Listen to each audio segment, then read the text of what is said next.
Lena Harper did not believe in fate, but the day she stood in front of the blue house on Maple Street, she felt like something was quietly waiting for her inside. The air was cool, the trees were almost bare, and her life felt just as empty after her broken engagement left her with more silence than answers. She had found the room through a simple online listing posted by a married couple looking for a quiet tenant, and she told herself it was just practical.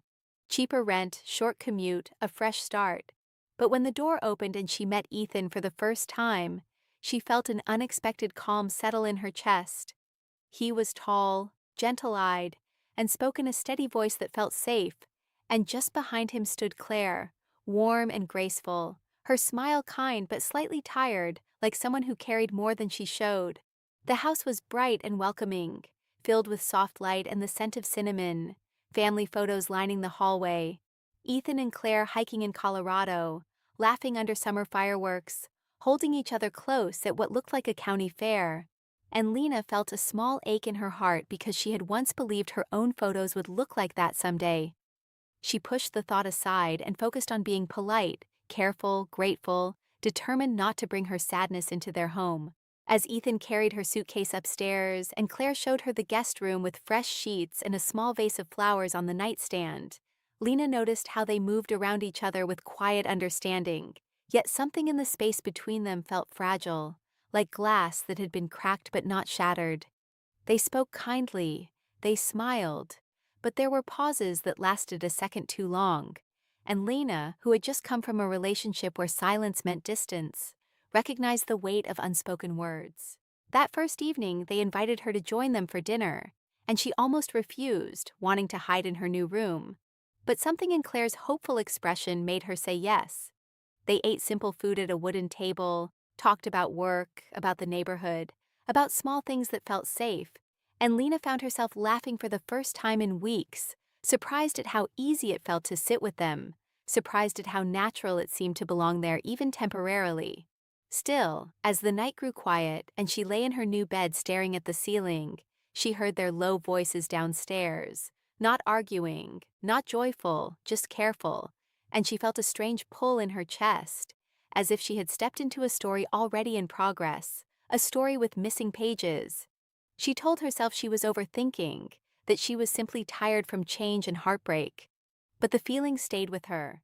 The next morning, sunlight poured into the kitchen where Claire was already making coffee, and Ethan read the news on his phone, and the scene looked almost perfect.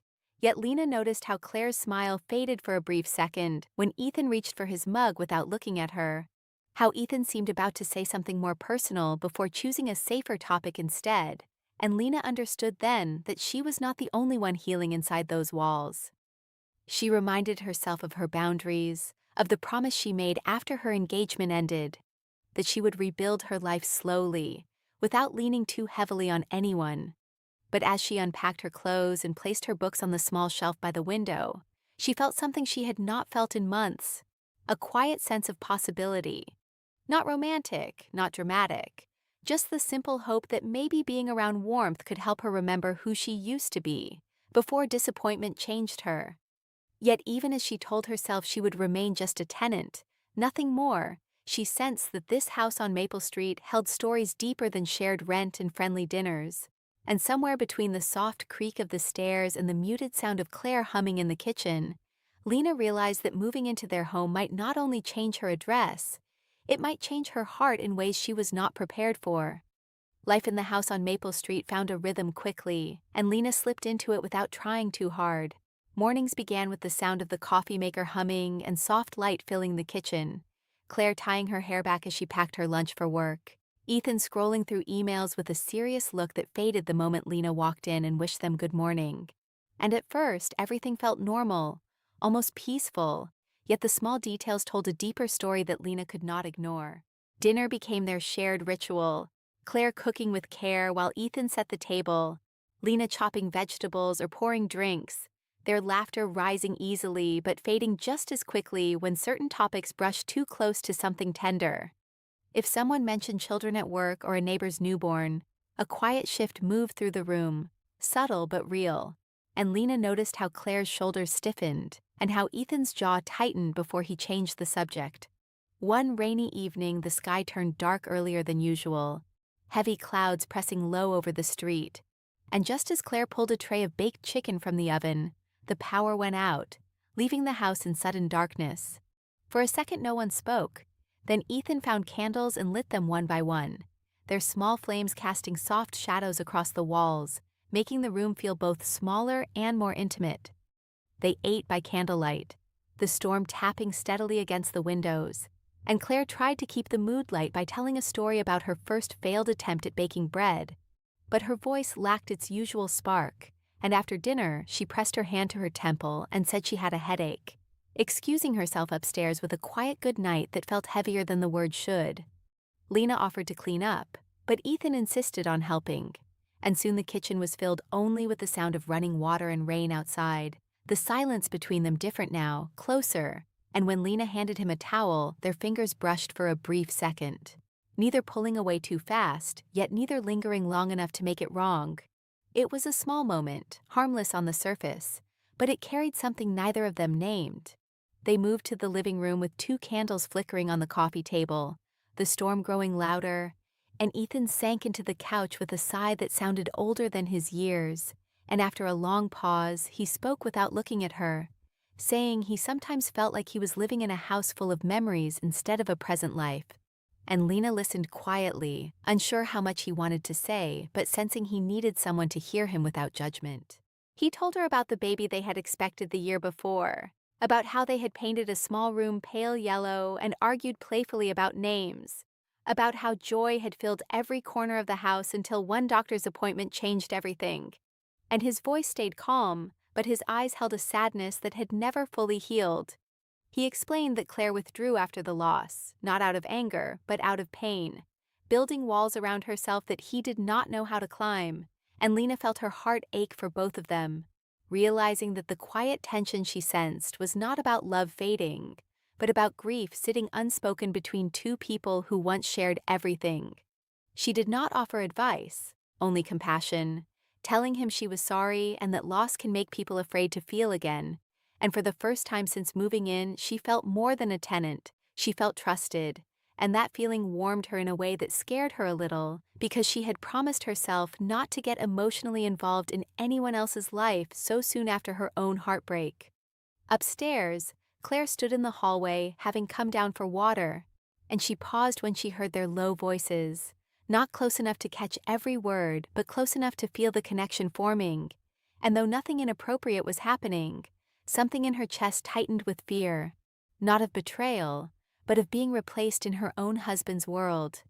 She returned to her room quietly, sitting on the edge of the bed, realizing that grief had created distance she never meant to build. Downstairs, the storm began to calm, the rain softening to a whisper, and Ethan leaned back, looking tired yet lighter, as if speaking the truth had eased some hidden pressure. And Lena felt both honored and uneasy, knowing that emotional closeness can blur lines even when intentions are pure. When the lights finally flickered back on, the sudden brightness broke the fragile mood, and they both stood quickly, almost startled by reality returning. As Lena climbed the stairs later that night, she passed Claire's closed door and hesitated, wondering if she should knock, if she should say something reassuring.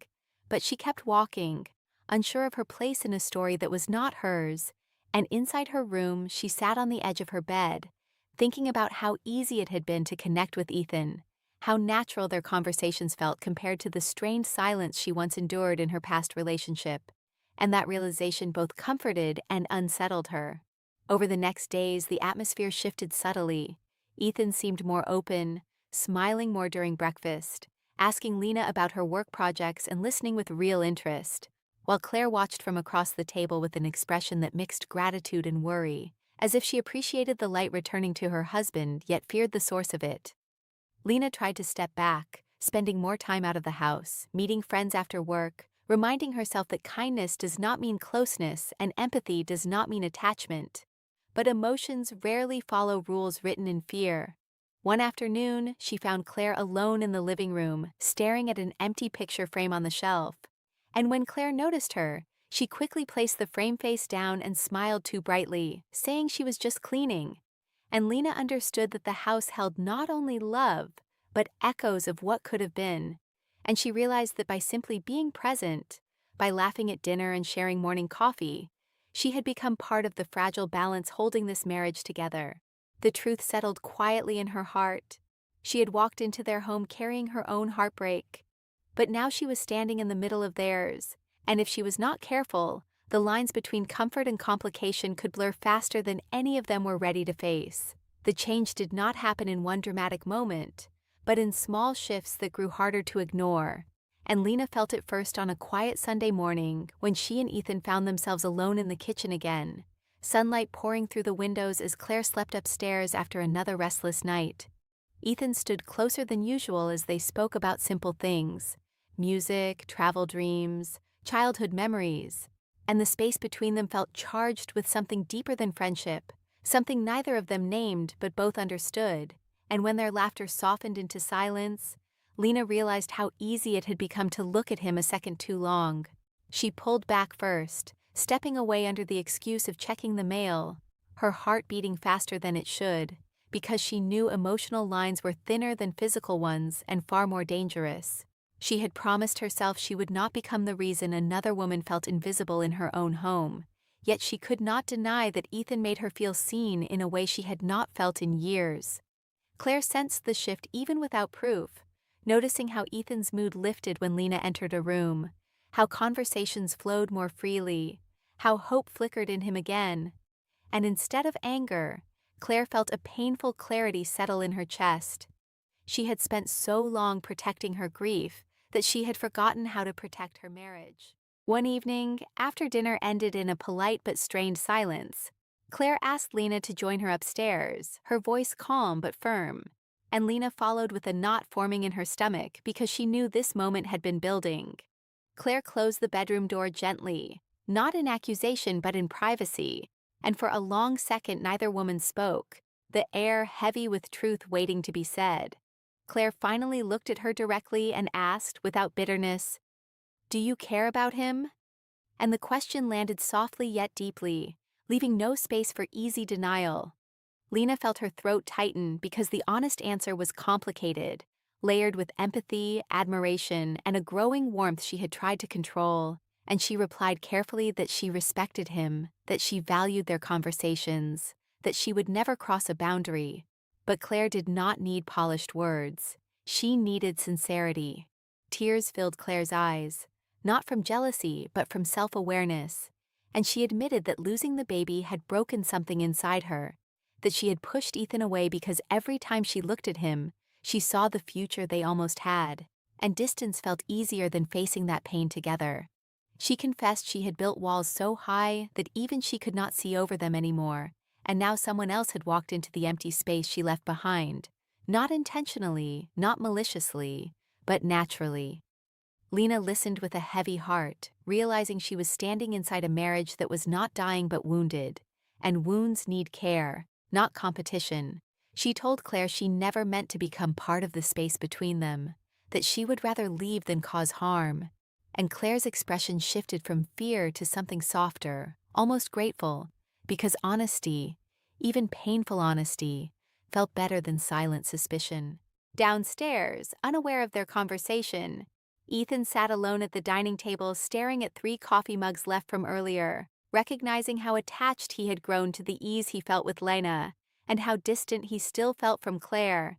And for the first time he admitted to himself that he was standing at a crossroads, one path leading toward comfort and escape, the other toward hard conversations and healing.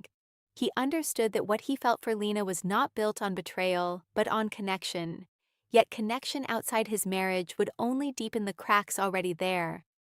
Upstairs, Claire reached for Lena's hand and said something unexpected, that Lena had reminded her of the woman she used to be before grief changed her, that watching Ethan laugh again showed her what she had been too afraid to face, and instead of asking Lena to disappear, she asked for time to fix what she had almost lost. Lena felt tears slip down her own cheeks because she saw courage in Claire's vulnerability, and she knew the right choice would not be the easiest one. That night, Lena returned to her room and opened her suitcase halfway, folding clothes slowly as if each movement carried weight, and memories of her own failed engagement came rushing back. the quiet drifting apart, the unspoken disappointments, the moment she realized love cannot survive without effort, and she refused to be part of another story that ended in regret. She sat on the edge of her bed thinking about how attraction can grow from shared pain, how loneliness can disguise itself as destiny, and how real strength sometimes means stepping back instead of stepping forward. When Ethan knocked softly on her door later, she hesitated before opening it, already sensing what needed to be said, and he looked conflicted, gratitude and confusion mixing in his expression. He thanked her for listening, for being there, for bringing light back into the house, and she responded gently that the light belonged to him and Claire, not to her, and that what he was feeling was not about choosing someone new, but about remembering what he once had. Her words were steady, even though her heart ached, because part of her wished the timing had been different, wished she had met him in another life where no one would be hurt. But reality stood firm, reminding her that love built on broken ground cannot grow strong. Ethan understood more than she expected, nodding slowly as the truth settled between them, and he admitted he had been avoiding the hard work of repairing his marriage because it felt easier to talk to someone who had not shared his pain. They stood in silence for a moment that felt both tender and final. Then he stepped back, choosing to return to his room, to Claire, to the life he had promised to protect. And Lena closed her door knowing that something beautiful yet impossible had quietly ended before it truly began. She finished packing that night, not in anger or shame, but in clarity, understanding that sometimes the bravest act of love is letting it remain unspoken. Down the hall, Claire lay awake beside Ethan as he slipped into bed, and for the first time in months he reached for her hand without hesitation, and she held it tightly, both aware that healing would not be instant but willing to try. In her room, suitcase ready by the door, Lena stared out the window at the quiet street, tears drying on her cheeks, knowing that by morning everything would change again. And though her heart felt heavy, she also felt proud because she had chosen integrity over impulse, compassion over desire, and in doing so, she protected not only their marriage but her own sense of self. Lena planned to leave before sunrise, hoping a quiet goodbye would make everything easier. But when she opened her bedroom door with her suitcase in hand, she found Claire sitting on the stairs, wrapped in a soft gray sweater, eyes tired yet clear, as if she had been waiting for this exact moment. The house was silent, the early morning light pale against the walls, and for a second neither woman spoke. Then Claire stood and said gently that running away would not solve what needed to be faced, surprising Lena because she expected anger or distance, not calm honesty. Claire admitted she had spent the night thinking about the past year, about how grief had shaped her into someone she barely recognized, how she had shut Ethan out not because she stopped loving him, but because she feared breaking again, and watching Lena and Ethan talk had forced her to see the truth. She missed her husband, she missed herself, and she was done hiding behind pain. Lena listened quietly, her heart heavy yet steady, and told Claire she never wanted to stand between them, that she had already decided to move out because staying felt too complicated. But Claire shook her head and said Lena was not the problem. Silence was the problem, avoidance was the problem, and losing each other slowly was the real danger. At that moment, Ethan stepped into the hallway, confused by the soft voices, and when he saw Lena's suitcase, his expression changed instantly, realization washing over him. He asked if she was leaving, and Lena nodded, explaining that sometimes the kindest choice is stepping aside so others can rebuild, and Ethan felt both gratitude and regret because he understood she was right. Claire reached for his hand in front of Lena, not to claim him but to reconnect, and she said clearly that she wanted to try again, not by pretending nothing happened, but by facing everything together. And Ethan looked at her with a vulnerability Lena had never seen before, admitting he had been lost too, unsure how to reach her without causing more hurt, and that talking to Lena had reminded him how much he missed sharing his thoughts with the person he married. There were no dramatic confessions, no raised voices, only quiet truth filling the hallway, and Lena felt a strange peace settle over her as she watched them choose each other consciously rather than out of habit. She realized her role in their lives had not been to disrupt but to reveal, to show them the distance that had grown and the possibility that still remained if they were brave enough to fight for it. Ethan thanked Lena sincerely for her kindness, for listening without judgment, for bringing light into a house that had felt dim for too long, and Claire hugged her tightly, whispering that sometimes an outsider can help people see what they are too close to notice. Lena's eyes filled with tears, but they were not only sad tears, they were proud ones, because she knew she had acted with integrity when it mattered most. They agreed she would stay a few more weeks until she found her own place, this time with clear boundaries and open communication, and those final weeks felt different from before. Ethan and Claire began attending counseling sessions together, spending evenings talking honestly instead of avoiding hard topics, cooking side by side with small touches that slowly regained comfort, and Lena kept a respectful distance while quietly cheering for their progress. The house changed in subtle ways, laughter lasting longer, doors left open instead of closed, music playing again in the kitchen, and Lena noticed how Ethan looked at Claire with renewed attention, not out of guilt but out of appreciation, while Claire's smile regained warmth that reached her eyes. Healing was not instant. There were still moments of sadness and memories that stung, but now they faced them together instead of alone. Eventually, Lena found a small apartment across town with large windows and light wood floors, a place that felt like a true fresh start rather than an escape. And on her last evening at Maple Street, they shared one more dinner, simple and heartfelt, filled with gratitude instead of tension. Ethan raised a glass to new beginnings. Claire squeezed Lena's hand under the table, and Lena realized she was no longer the woman who arrived months ago carrying heartbreak like a shadow. When the time came to leave, the sky glowed orange with sunset, and as she stepped onto the porch with her final box, she turned back to see Ethan and Claire standing side by side in the doorway, closer than they had been in a long time, and she felt a gentle closure settle in her chest. This chapter had not given her a new romance, but it had given her clarity about the kind of love she wanted. Honest, resilient, willing to grow through pain instead of running from it. Claire thanked her once more for reminding them what they almost lost, and Ethan said she would always have friends on Maple Street. And as Lena walked to her car, she understood the true shock of what happened after she moved into their house. She expected drama, maybe even a forbidden love story, but instead she witnessed redemption, maturity, and the quiet power of choosing what is right over what is easy. Driving away, she did not feel empty. She felt stronger, wiser, ready to open her heart again someday without fear of repeating the past. And as the house disappeared in her rearview mirror, she smiled softly, knowing that sometimes love does not stay with you. It simply shapes you, teaches you, and sets you free at exactly the right time.